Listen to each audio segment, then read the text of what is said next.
Back when I was a kid, I wished I was Marty McFly. Jump in my DeLorean and go to the future. Now, as an adult collector, I want you to join me in my journey to the past so I can share my stories with you about movies, cartoons, toys, and video games. Welcome, everybody. You're watching Randy Collector. Tony Hawk Pro Skater for the PS1. Guys, we must go back to when I was around 15 years old or 16. I remember wanting so bad a Nintendo 64 until I saw that one of my friends had the PS1. Honestly, we didn't know what it was. I just knew it was a good thing because obviously back then I knew what Sony was. And he had a couple games. He didn't have Tony Hawk. I liked it, but I didn't know much about it until later. Until actually I started seeing more people playing this console. And I saw a lot of people playing Tony Hawk. When I started playing this game, it really changed my desire of trying to buy a Nintendo 64, which it was really hard anyways, because that console back then, especially in my country, it was really expensive. So whenever I find out this game, like I said, Tony Hawk, and then especially playing a lot of friends' houses that they had the game and the console, I discovered that it wasn't just another sports game. It has so many secrets, so many things to do that make me save a lot of money through doing a lot of things to buy me a PS1. And that's something that I'm not going to get into details about it because I'm thinking to make another whole video on just the PS1 console. So whenever I actually was able to buy my PS1 console, of course, my first game, or at least one of my first games, was Tony Hawk. I remember that it was a totally different feel to have that game for myself and be able to play it without having the stress of not being able to finish maybe like a course, stage, or do the stuff that they ask you to do in each level. Because before I was playing at some other like friend's house. Just from the get-go, the game was so easy to handle the tricks and understanding the tricks too. Even though if you weren't a skater, I felt like they did a great job on that regard. And it doesn't matter if it was an air trick, a manual, a grind trick, or grand trick. It was so easy to play this game, but at the same time, the challenges weren't that easy. And that's, I feel like it's a good balance for a game. One of the many things that I loved about this game was that you could customize your skater, especially the boards. The more you would get stat points, you would be able to personalize your skateboards. That's something very unique, at least back then. I remember in each stage, if I'm not mistaken, you would get a different missions or challenges. One of the challenges was that there was a secret tape in each level. You would just get it. Sometimes you'll get it. It didn't matter, right? Whatever, how you were play it. But if you were able to get each tape from each level, at the end, you actually would see a kind of like a video of your skater you were playing with the best tricks of them. I remember back then my favorite skater was Chad Muska, and once I discovered his tape, I was fascinated because one of his special tricks was that he would grind with the big boombox on his arm, and he actually shows in the video too doing that.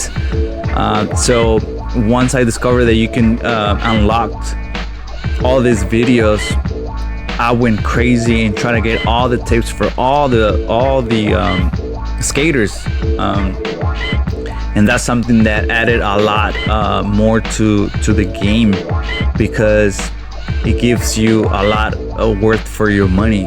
If you think about it, nowadays you have to buy extra add-ons whenever you buy a game. The games, they're not even complete.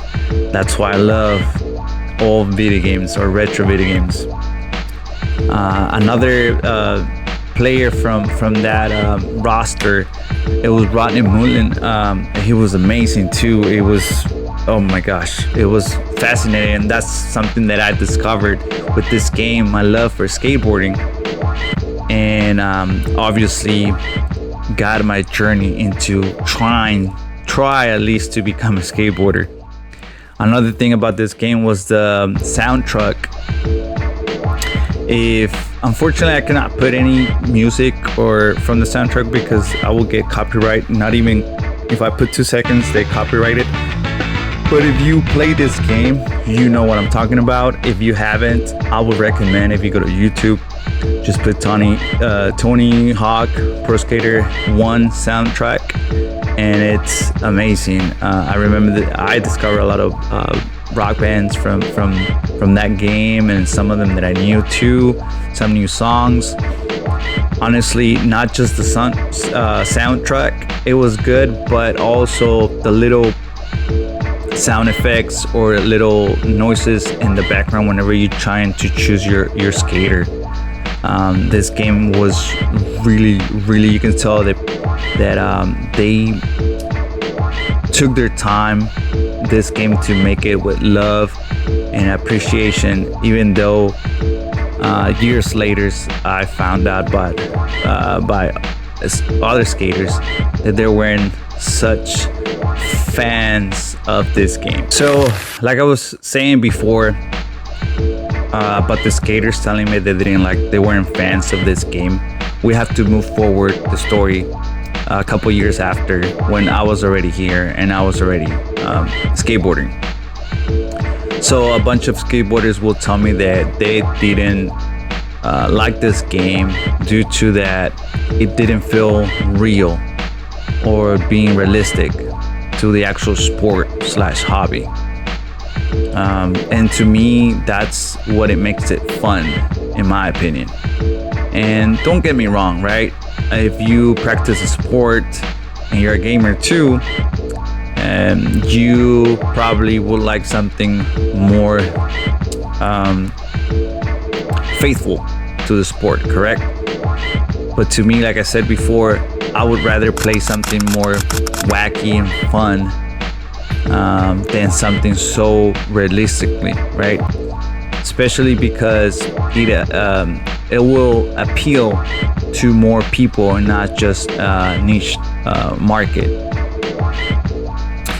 Which, with all that saying, in my humble opinion, this game put a lot of eyes into the sport or hobby, whatever you want to call it, and it helped grow so much skateboarding, including making people try to become skateboarders. Of course, me too. And just, if you're asking yourself, I wasn't the best, I wasn't the worst, I guess I was decent, and I will tell you a little more about that too. Huh, you're still here, little rascals. If you're here, that means you're loving my video. So come on, don't be shy, put a like, comment, let's be friends. Now, let's go back to my story. This game not also made me want to be a skateboarder because it looked fun. It wanted me to just grab a skateboard and try to do those tricks that we're doing, like I was doing, right? I was making the player go, or the skaters making all these tricks. But I felt like the whole culture, I was so appealed to it. I was fascinated from, obviously, the tricks, the attitude, the music, the clothes. I remember I was still in Peru, and by this time I couldn't even get a skateboard. It was so expensive back then, especially over there. But I wanted to look like a skateboarder. So I remember asking my mom for these. I remember the brand. It was a Globe, and these tennis shoes were so cool. Hopefully I find a picture of them and put them here. And I remember asking my mom, we went, I was, I guess, 15. I think I was, I don't know, 8.5. And these shoes were like 11, I think. I didn't care. I begged my mom, please buy them to me. I told her I'm gonna grow. And I would wear them. They look huge at me. It was ridiculous. But I didn't care. So it wasn't until I came here to Texas whenever I was 16, and I had my it was my second job actually at McDonald's, that I was able to go and buy my skateboard, which, like I said, even here it wasn't cheap. And I remember buying my skateboard, and I would go to work in my skateboarding, basically, right? And I remember I thought I was Chad Muska because back then I had a disc man, and I would play it, and I would go from my apartments that I used to live, skateboard all the way to McDonald's, and thinking I was Chad Muska in my mind. Humble beginnings back then, for sure. So guys, I know the video says my story with Tony Hawk Pro Skater 1, but unfortunately, this time whenever I came to Texas and I was 16, Tony Hawk Pro Skater 4 already came out for the PS, if I'm not mistaken, for the PS1 and the PS2. So this video is gonna be a little bit of mix of not just one, but other games, right? And this is not just a review of the games at all. This is my story about the game and what it means to me. So saying this, like I said, I was already here. It was 2002. I was 16, and by this time, like I said, the Tony Hawk Pro Skater 4 already came out. And not also I like this game, but I used to watch back in Peru Jackass. Then I discovered here at my FYE. I don't know if you guys have the store still in y'all, wherever y'all live. I'm sorry. But here FYEs were big in the mall. And I discovered a CKY DVD, which Bam Margera was in it, and I knew him because of Jackass. And back then, obviously, I thought it was funny. Obviously, now I'm older. I don't think it's that funny anymore. But a 16-year-old Randy thought it was hilarious. And which is cool that later in life, I don't remember how old I was, but I was able to meet him. I met him. I was able to talk to him briefly, and I was able to get a lot of things signed by him, and including one of my cool items, I guess, or merch from him was my ADO BAM shoes that he was able to sign. That was really cool at the time. I still have them, and I'll show a little clip of it. Another great moment that I was able to experience here was the Boom Boom Hook'em tour, brought to you by the one and only Tony Hawk. This event was essentially a mix of skateboarding, motocross, BMX, in a form of a show. And imagine a circus, but without the animals. I remember when I was there watching this show and all these pros, I couldn't believe it. Watching them live, right?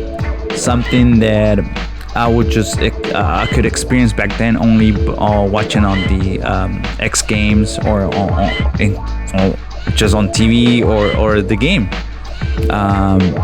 Something that in Peru, like I said, I would never be able to experience this moment or something like this in person. So in this show, I noticed that in the beginning, Tony Hawk wasn't showing up, and everybody was kind of like looking for him.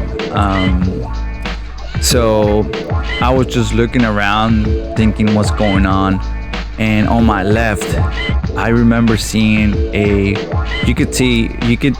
could notice it was a tall guy the way he was sitting down, and he was wearing a hat, sunglasses, and kind of like a 90s track suit. And it was weird to me because we're indoor. Why would you be wearing sunglasses? So my common sense kicked in and realized that it was him. So the more I looked at him, I realized it was Tony Hawk, and I was panicking, and I couldn't believe it. So I took out my disposable camera. Yeah, I know, disposable camera back then. And I went crazy with the pics. I was just taking these pics, and the reason why people were noticing me because this disposable cameras, I don't know if they came automatic with flash, but I will flash it. I was just flashing at this guy, and people were like, why are you taking pictures to a random dude? And I remember he had a security guard, and he was looking at me furious. He was like, dude, you're ruining the surprise. But obviously, he didn't know that I just came from so far.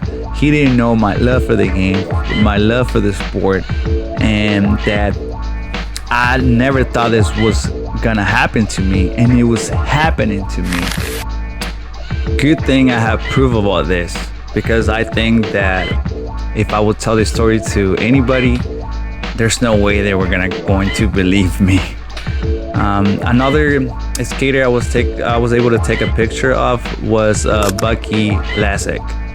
I remember he was coming close to my seats, and I say, "Hey, Bucky, can I take a picture?" And he said, "Yeah." And then I took a picture of him. And back then there was no selfies and stuff like that, and even if I could take a selfie, I couldn't, because I was by myself, and with the disposable camera, it was really hard. And the reason why I was by myself is because I was able just to buy one ticket. It was expensive to me back then. I was just still in high school. And when I got out of the event, I couldn't wait to reveal my pictures and also tell my dad about everything that happened. He was he was excited for me that I met my skater heroes back then. But now as an adult, I realized that the real hero back then was my dad. He knew he wasn't gonna be able to go inside with me, and he took me in the train all the way to Dallas downtown to be able to for me to be able to go inside the show. And it was raining, cold outside, and he waited for me outside for at least an hour, and he did it just out of love.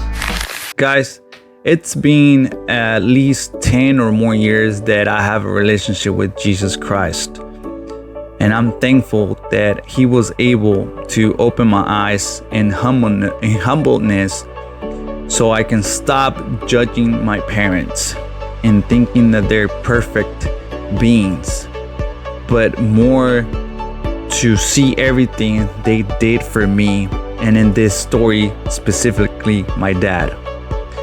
I'm so happy that through these stories about video games, toys, movies, at the end of the day, it's not about all these material things, but more importantly, is about collecting beautiful memories with my loved ones.